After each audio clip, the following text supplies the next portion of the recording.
Vancouver Island is home to one of the world's most diverse ecosystems.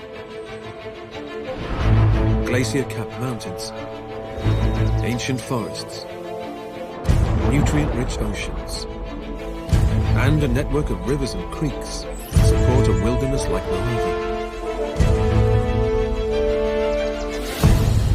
But one creature stands out above all the rest. The Pacific salmon. Virtually all life forms relies on its existence. As summer draws to an end, the island prepares for an invasion of salmon, a spectacle that fuels the region's rivers of life.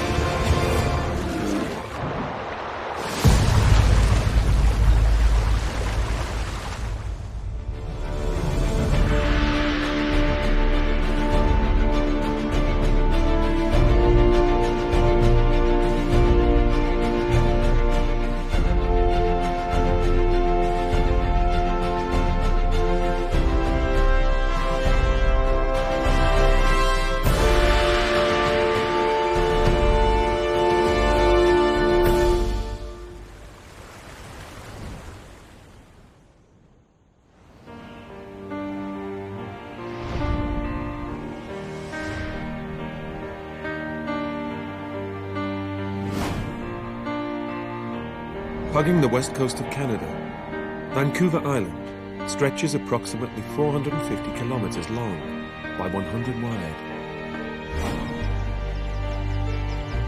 It's the largest island off the west coast of North America. While glaciers fuel the flow of some of Canada's tallest waterfalls, an endless network of rivers and creeks provides the ideal habitat for one of the world's most important fish.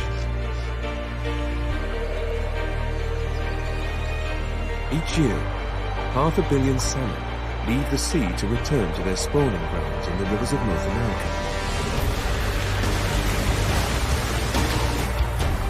Vancouver Island is the destination for millions of these determined fish. On their remarkable journey, the salmon face an endless array of challenges and obstacles. Not all manage to make it home to spawn the next generation. It's thought the salmon in these streams feed more forms of life than any other creature on the planet.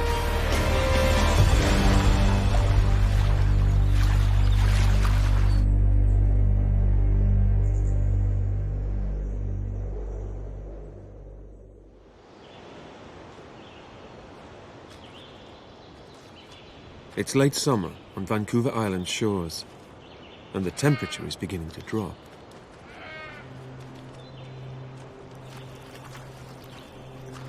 Black bears need to stock up for the forthcoming winter. Over 10,000 roam the island, and they anticipate the arrival of a calorie-rich food source any time now.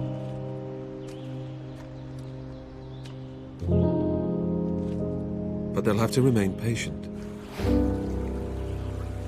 For a little longer at least.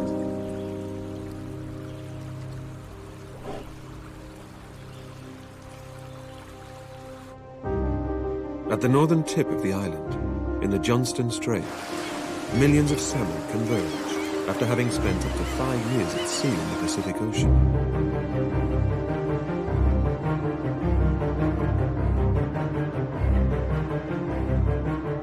This is the first stage of their testing journey. And although the black bears lie further inland, another predator is eager to greet them.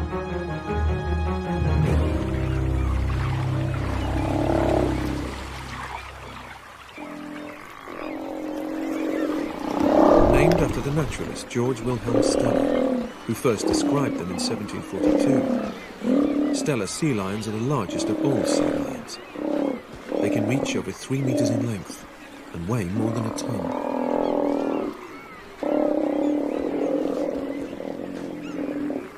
Unlike most true or crawling seals, they can walk on all 4 flippers.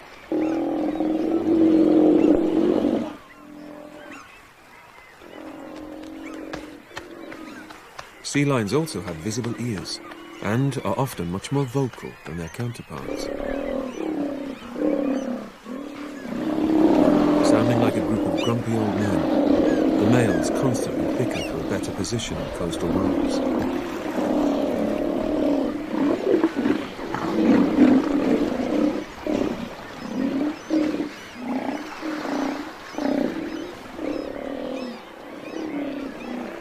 Stellar sea lions need to eat around 6% of their body weight each day.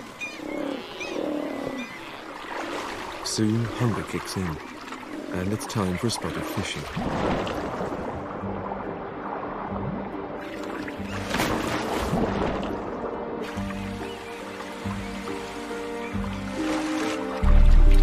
Sea lions may seem cumbersome on land, but underwater they become streamlined and sleek.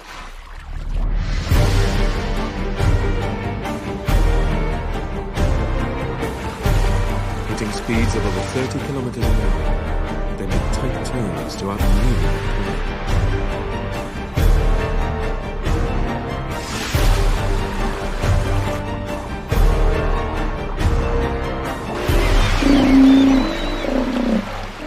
Victims are captured, shaken, and torn into more manageable chunks. Although many salmon fall at this first hurdle on their journey home, there's one gentle giant they need never fear.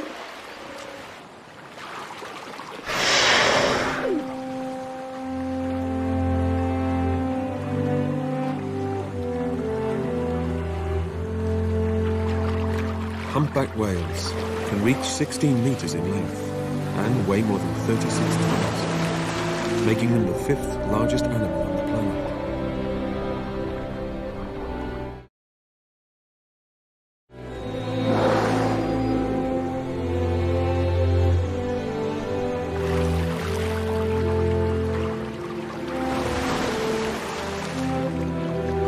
Fortunately, salmon aren't on their menu.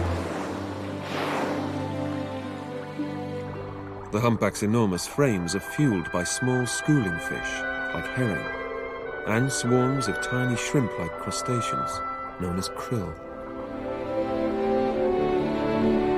These toothless whales use a mass of bristles called baleen plates to filter food from the water.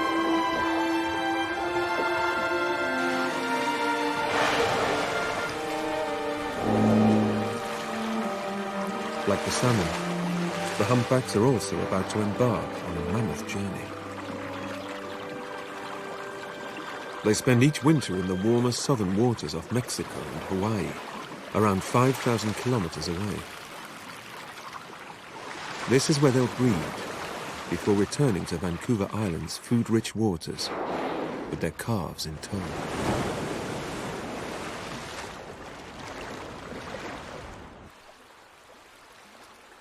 But one whale never leaves the region, and this predator can have a taste for salmon.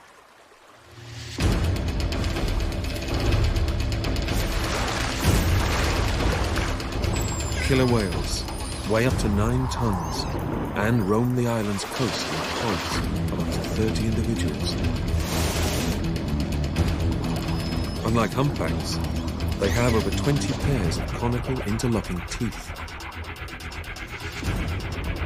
Also known as orcas, named after the Roman god of the underworld, they hunt in packs and are often referred to as the wolves of the sea. But this particular pod poses no threat to the salmon. These killer whales hunt mammals.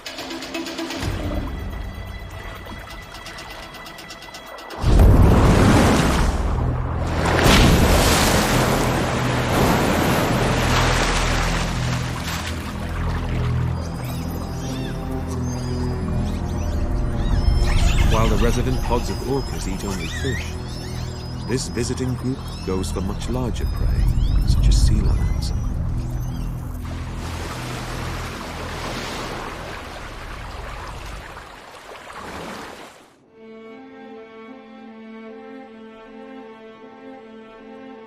As shoals of salmon commence their return to Vancouver Island, another creature prepares to leave. In East Soup Park, on the southern tip of the island, thousands of turkey vultures gather, creating a unique spectacle. They are the masters of soaring flight.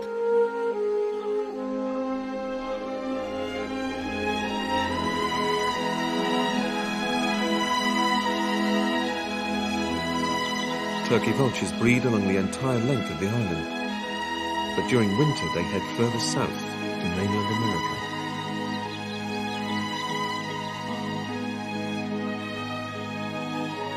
On reaching the cooler coastal air, they form large flocks or kettles, waiting for the right conditions to cross the sea.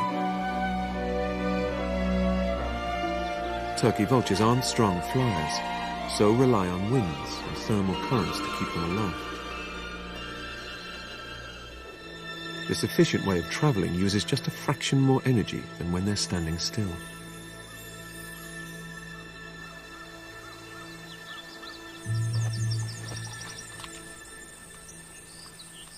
Like all vultures, they have excellent eyesight. But this particular species also has an extraordinary sense of smell. The part of their brain controlling this sense is 3 times larger than some other vultures.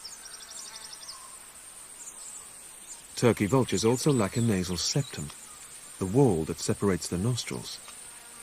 This allows more air to pass through, helping them to detect a decaying carcass.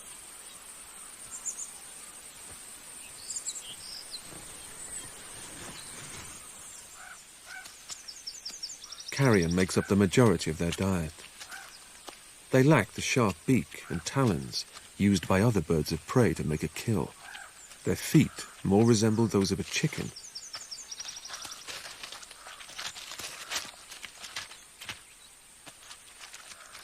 Acids inside their stomachs are thought to play a part in helping curb the spread of disease. Even anthrax bacteria is killed off after being consumed.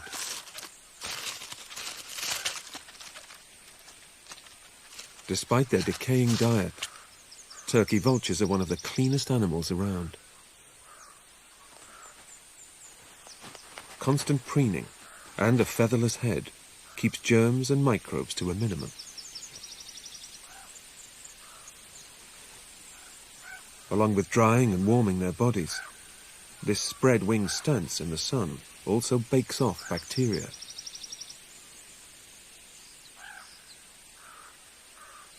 With stomach refueled and wings warmed up, it's time to rejoin the flock ahead of the journey south.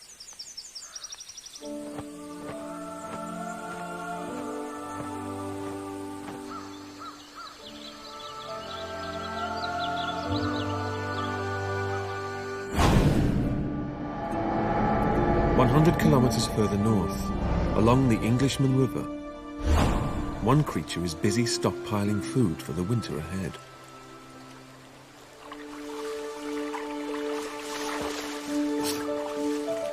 Beavers are North America's largest rodents and can reach over 1 meter in length.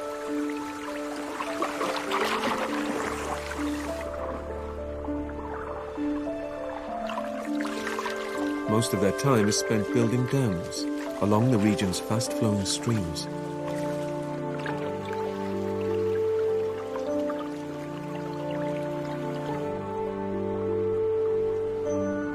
The rivers eventually flood, creating enormous ponds.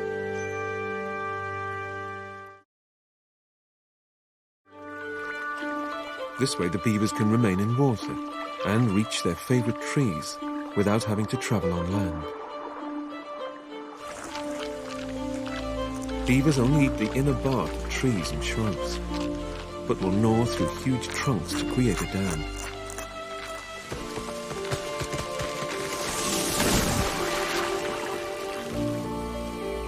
Their front teeth never stop growing, and this constant chewing prevents them becoming too long.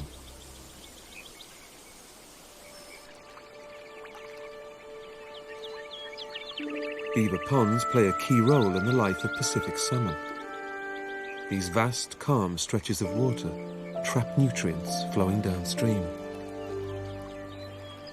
This creates a perfect habitat for aquatic invertebrates, which in turn provides fish with foraging opportunities not found in fast-flowing streams.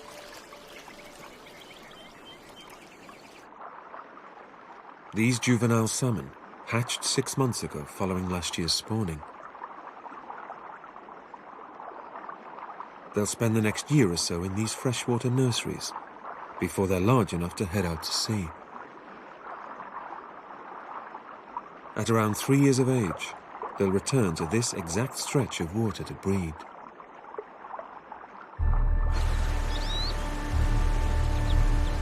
Further downstream towards the ocean, many rivers flow far too fast to dam.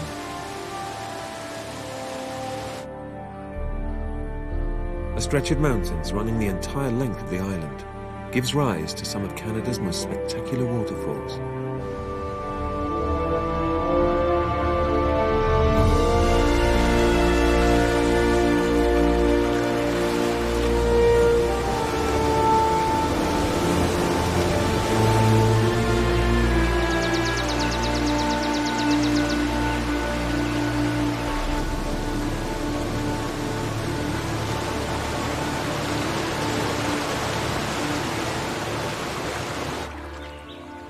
Shoals of salmon have worked their way inland.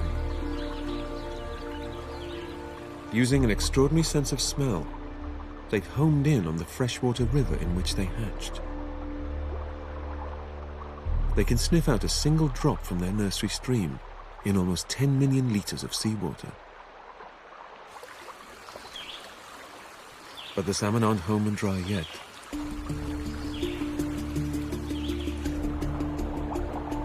They pause and prepare themselves for the obstacle that lies ahead.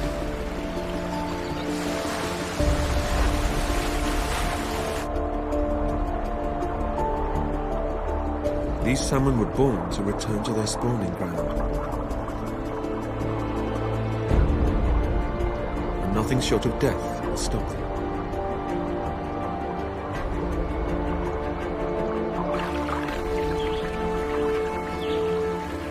Racing towards the fore, they launch themselves into the air.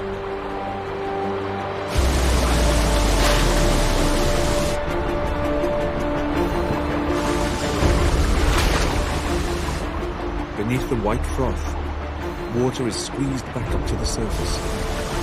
The salmon use this hydraulic uplift to boost their jumps.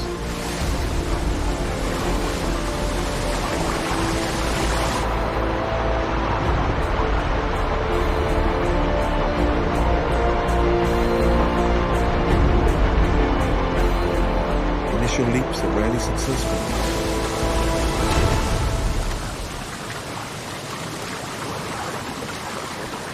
But giving up isn't an option.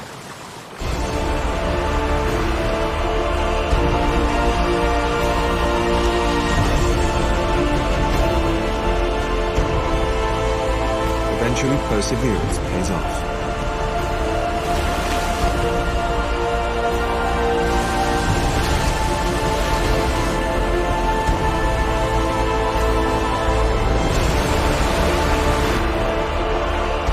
These athletic efforts are fueled by just stored energy. The salmon ceased eating and drinking as soon as they entered the freshwater rivers several days ago.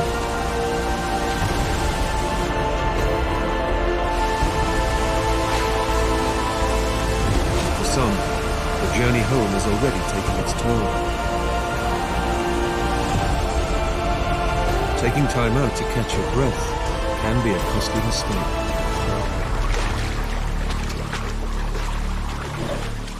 Especially in black bear territory.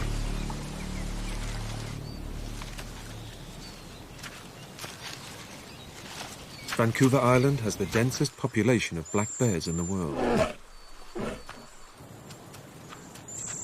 They're darker than mainland bears and slightly larger, weighing up to 275 kilograms.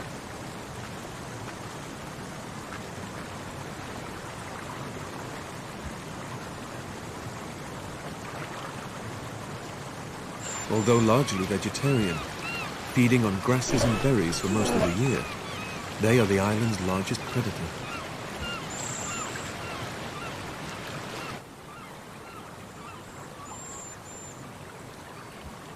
The annual salmon run provides a major food source for many bears. The brain, eggs, skin and back muscles contain high levels of fat, and it's these areas the bears focus on.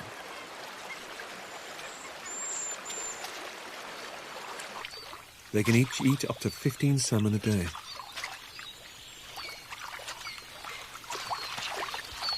Four-centimeter curved claws and a set of flesh-tearing teeth aren't the only qualities keeping black bears at the top of the food chain. They can also scale trees with ease, run at over 55 kilometers an hour, and swim long distances.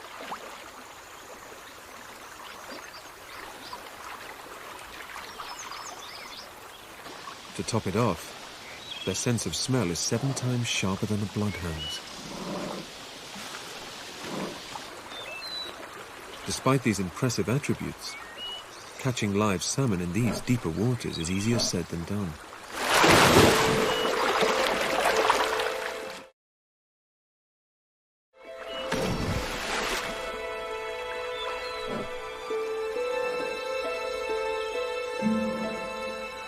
Further upstream, the water levels are too low for the salmon to continue their journey home. Until the heavy autumn rains arrive, they'll just have to sit tight. As will the island's many bears.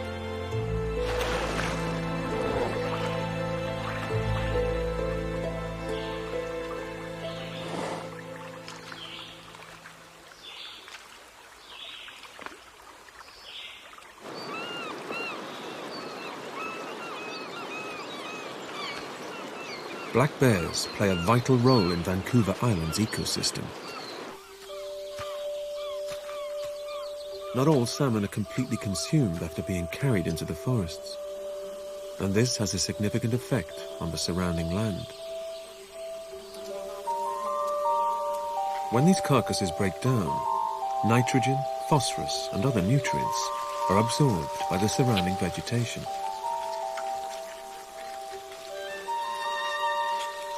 Up to 70% of the nitrogen in some areas comes directly from the fish. Trees taking root close to salmon rivers grow 3 times faster than those next to fish-free streams. Here, Sitka spruce take just 86 years to reach a thickness of 50 centimeters, rather than the usual 300 years. Vancouver Island is home to the tallest Sitka spruce trees in Canada, possibly the world. Some reach heights of over 95 meters, taller than a 30-story building. Sitka seedlings, however, have a difficult time starting out. Dense mosses and smaller plants carpet the forest floor, making it difficult for them to take root. But many are given a helping hand. Fallen trees repay hundreds of years' worth of benefits by acting as nurse logs.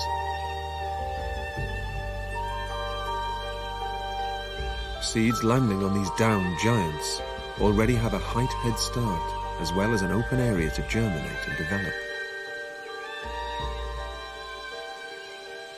Over 90% of Sitka seedlings here start out this way. Fungi also feed on the decaying trees and play their part in recycling nutrients.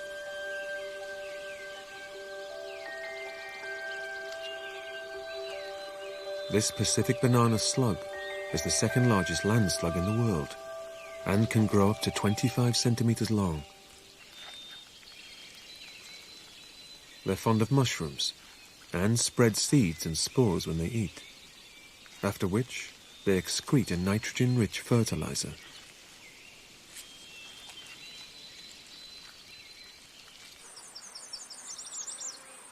Possibly the most important tree on the entire island is the western red cedar. This particular giant is over 18 meters in circumference and almost 60 meters tall. It's the largest tree in Canada and the largest red cedar in the world. As an estimated 2,500 years old, it's one of the oldest living organisms on the planet. Red cedar has a high natural resistance to rot and insect damage. For thousands of years, it's been the wood of choice for the island's early settlers.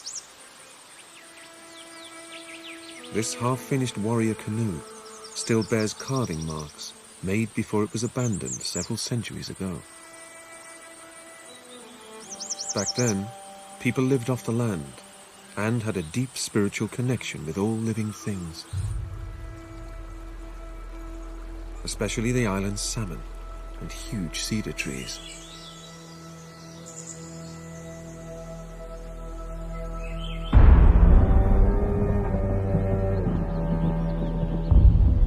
Cedar-carved totem poles preserve stories of encounters, adventures, and accomplishments by the various clans.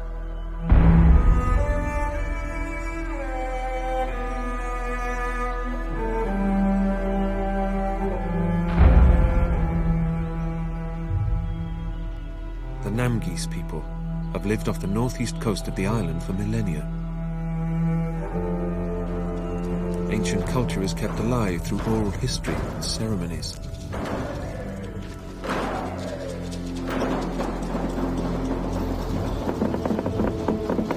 Their ancestors relied on the island's salmon for survival. Even today, the fish are revered, as are the rivers around them.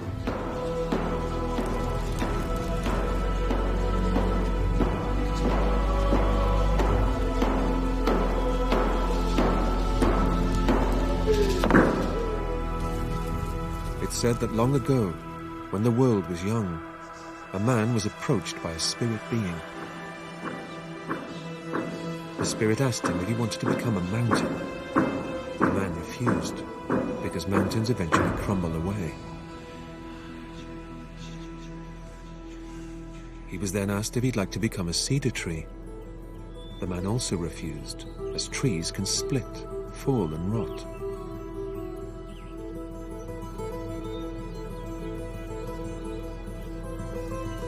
On being asked if he'd like to become a boulder, the reply was also negative. Boulders crack and crumble. Finally, when asked if he'd like to become a river, the man answered yes. The spirit then pushed the man down, saying, "There you will be a river for as long as the days dawn in the world, and you will be full of salmon so that your descendants may never starve."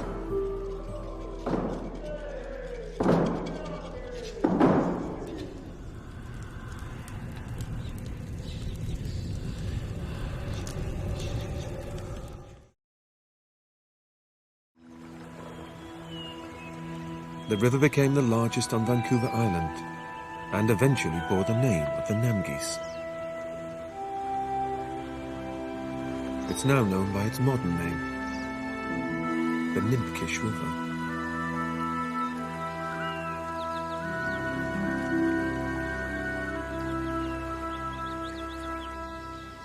Before reaching the sea, the island's network of rivers feeds over 2,000 separate lakes.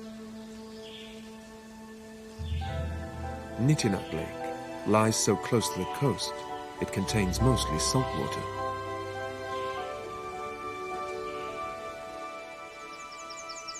Haley Lake sits further inland and is filled by freshwater streams from the surrounding mountains.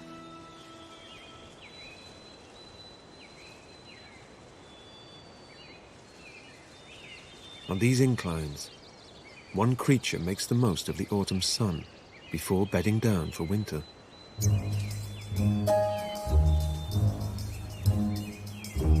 Marmots are the largest members of the squirrel family. They're about the size of a domestic cat and weigh around 5 kilograms.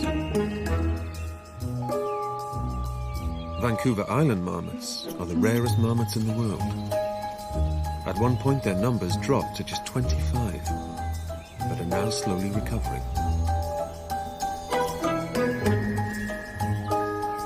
Family colonies are made up of around 6 members, and at this time of year, they're grabbing the last of the food. Tail flipping is a visual way of keeping in contact with the rest of the group while on the move. Nose greeting is the marmot's way of saying hello. Smelling a visitor's cheek helps identify who's who among the neighbors.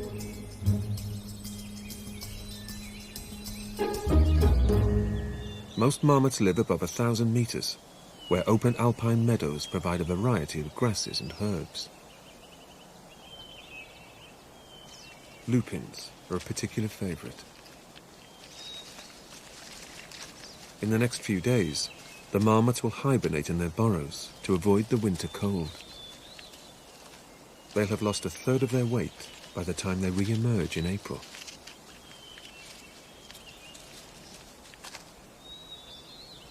But not all family members are hungry. Sunbathing on boulders helps to cool and regulate the marmot's body temperature.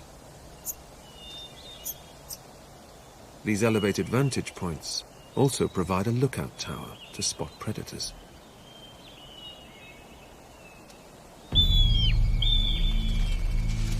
A high-pitched whistle alerts the whole family to the danger. Other colonies relay the warning, creating an echo across the entire valley. The circling bird could be a golden eagle and pose a threat. But this particular predator has a different meal in mind.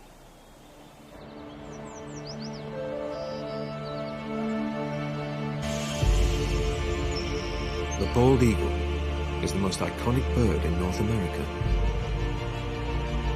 It has a wingspan of over 2 meters and can weigh up to 5 kilograms.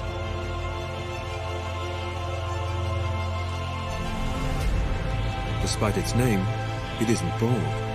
And unlike the golden eagle, it isn't classed as a true eagle because its legs aren't completely feathered.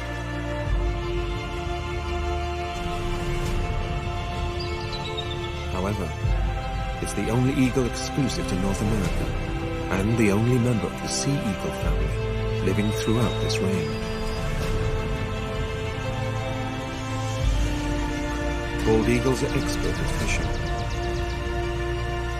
Fish make up around 90% of their diet, and salmon is of key importance.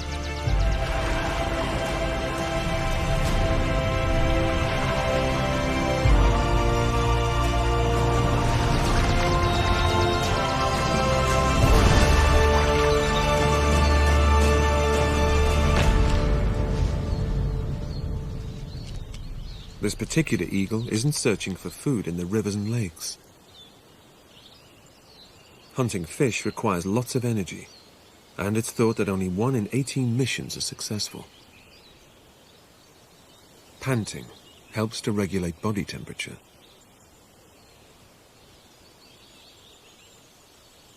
After catching its breath, the eagle moves in.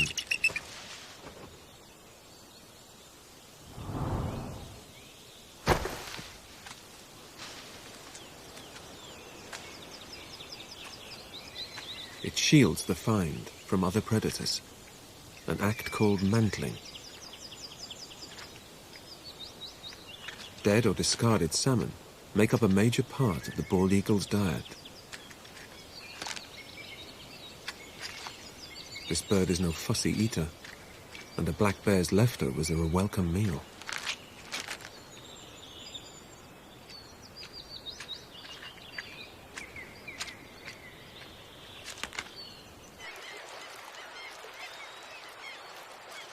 The nutrients that the salmon bring to the island on their journey home originate almost entirely from the sea. Vancouver Island has some of the most food-rich shores on the planet, which are home to an abundance of marine creatures.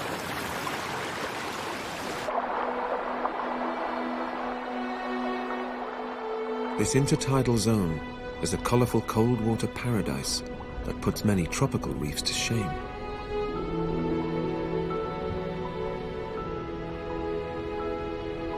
In summer, super-rich plankton blooms give aquatic creatures a huge steroid boost.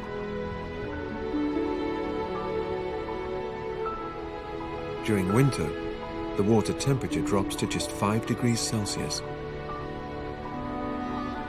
This allows deeper ocean oxygen and nutrients to rise to the surface and be washed closer to shore.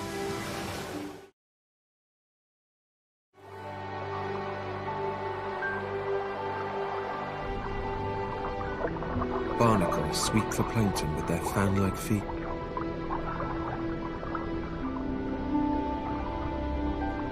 Feather duster worms wave their sticky tentacles, trapping edible debris much like a spider's web.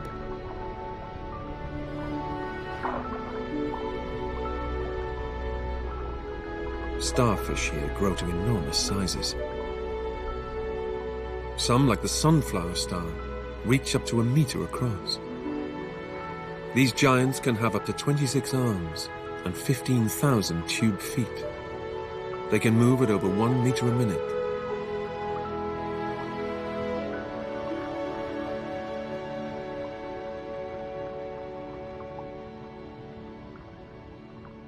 Many tidal creatures prefer to keep a low profile. Camouflage is often key to survival. For a crab, breaking cover is a dangerous decision.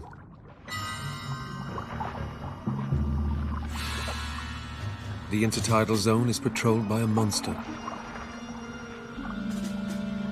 And crustaceans are always on the menu.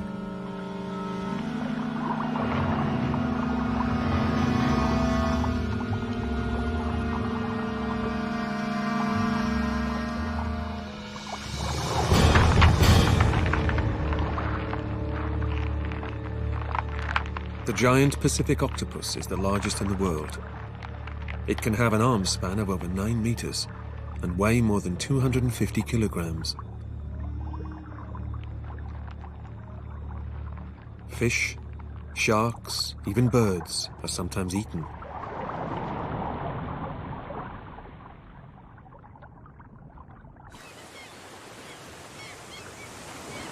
Predators aside, the intertidal zone can be one of the most violent habitats.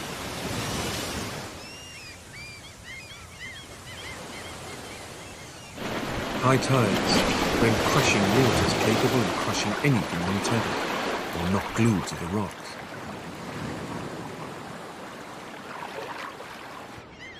Low tides can expose plants and animals to hot sun, fresh water, and dehydrating air.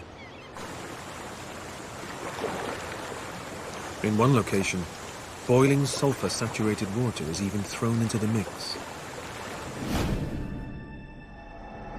On the western side of the island, on the shores of Maquinna Provincial Park, lies evidence of the island's volcanic past.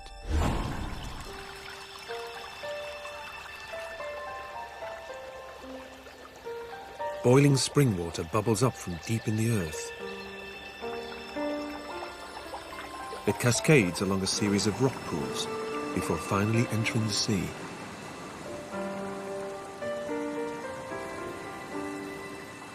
This part of the coast lies on a fault in the Earth's crust, an enormous crack traveling deep beneath the surface.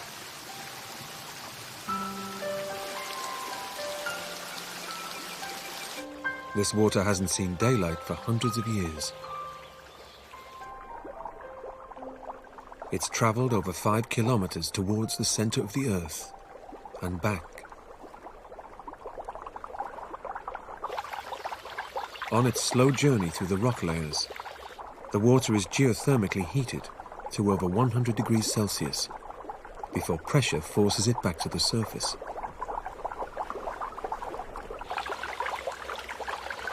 The water re-emerges at around 50 degrees, having absorbed high concentrations of minerals.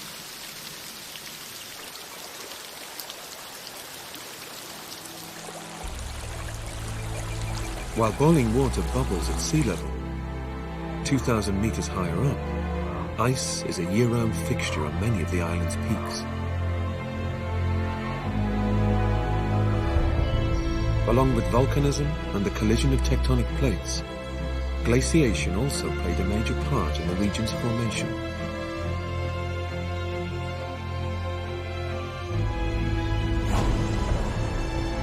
Around 10,000 years ago, the Comox Valley was buried beneath a sheet of ice more than a kilometre thick.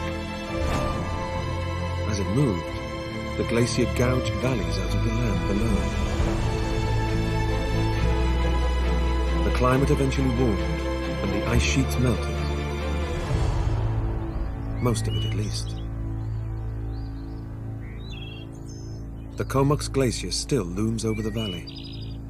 It's the largest glacier on Vancouver Island and is another reminder of the region's dramatic past.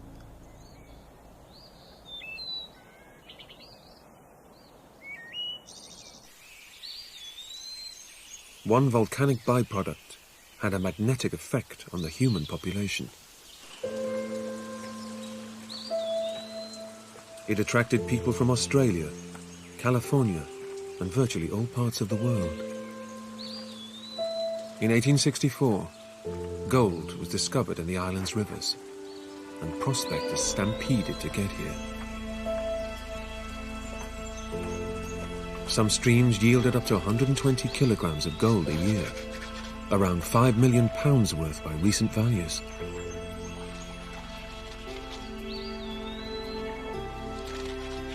When animal trapper Joe Drinkwater came across the precious metal in one particular creek, he set up a vast gold panning operation. Dried up riverbeds yielded a huge amount of the precious metal. Joe soon became rich. Further along the valley, Joe also discovered Canada's tallest waterfall. At 440 meters, Della Falls is 8 times taller than Niagara.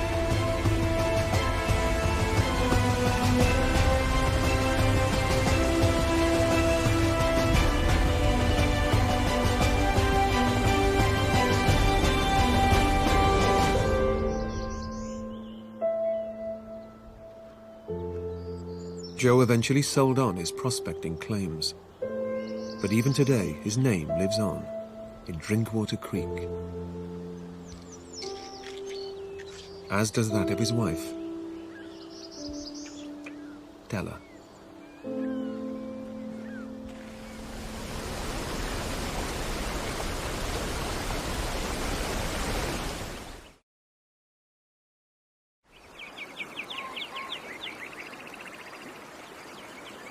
It's early October, and many of Vancouver Island's upper streams have dried to just a trickle. The autumn rains are long overdue, and the recent drought has prevented salmon from moving upriver to reach their spawning grounds.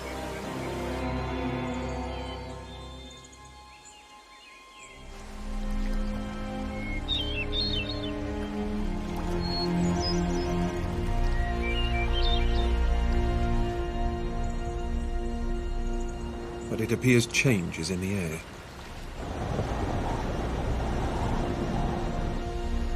Even the island's black bears, who've been waiting patiently for weeks, sense it.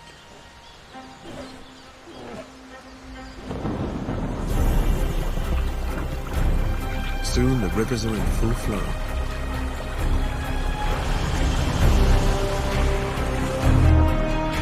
The salmon make their move.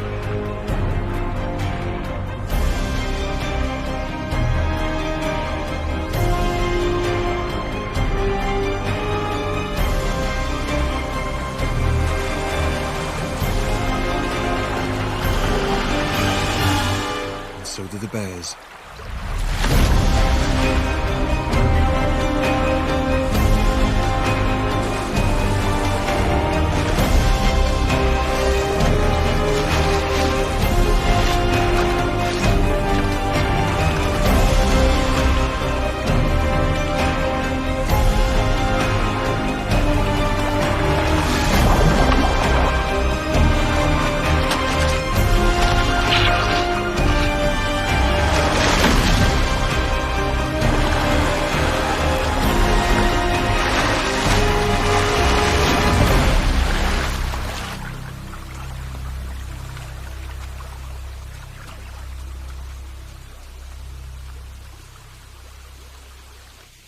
Black bears can kill up to half the salmon in these smaller streams.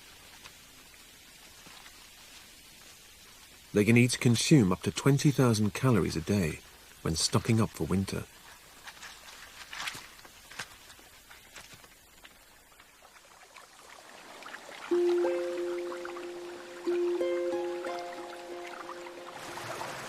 Despite the deluge of rain, the rivers remain relatively clear and free of debris.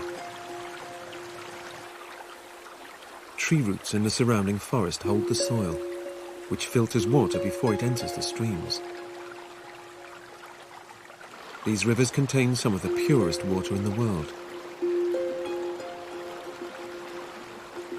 For those salmon that manage to avoid the bears and make it further upstream, a final challenge lies ahead.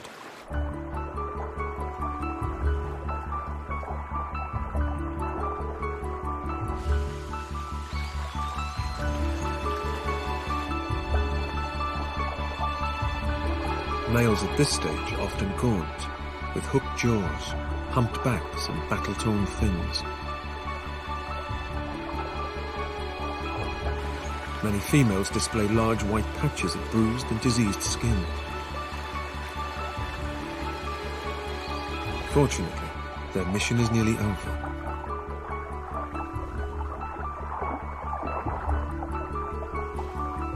Females jostle for position above the best places to lay their eggs.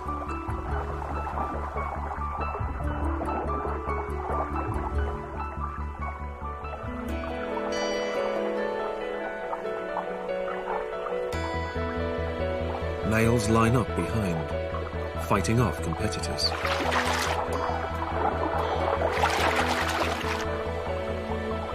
Finally, the female chooses her moment and lays a batch of eggs.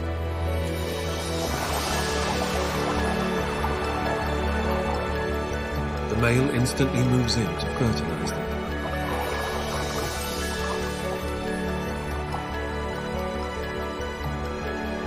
Female salmon lay around 3,000 eggs in a series of nests. Each one is covered by gravel to protect against predators and to prevent the eggs from drifting away.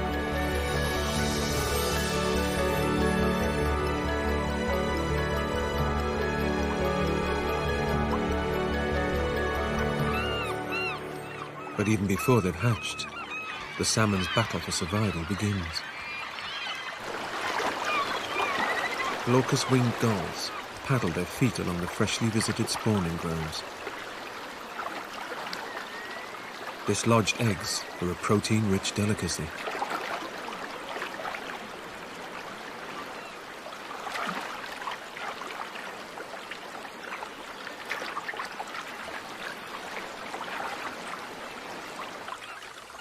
Dippers usually eat aquatic insect larvae, which they dive to collect from the river bottom. At this time of year, they capitalize on the salmon spawn. However, certain pickings are often too big to swallow.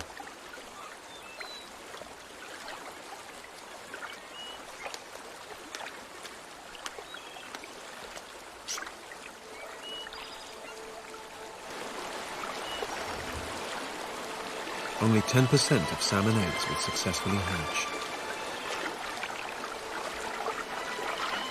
For every 1,000 laid, only 4 will make the journey to the ocean and back again. These adult salmon are ultimate survivors. Their job is done. They have passed the baton to the next generation, and this final act marks the end of their life.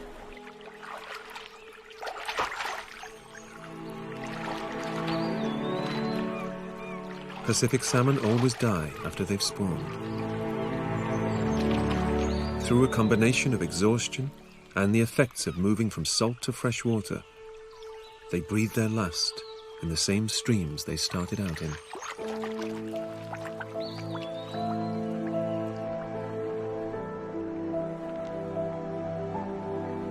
Their decomposing bodies release nutrients that feed the aquatic food web.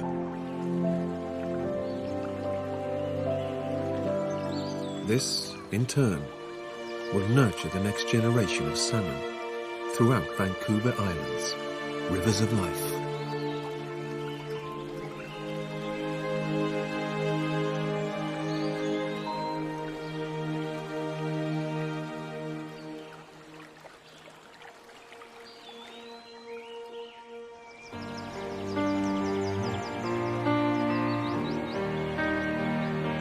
Vancouver Island is a diverse wilderness. Shorelines, forests and mountainous peaks are home to a whole host of creatures. And a unique network of rivers and creeks carries the fuel for many forms of life. One fish plays a pivotal role in sustaining the region's ecosystem. Vancouver Island relies on its salmon. And this remarkable creature depends on the island too, throughout its life.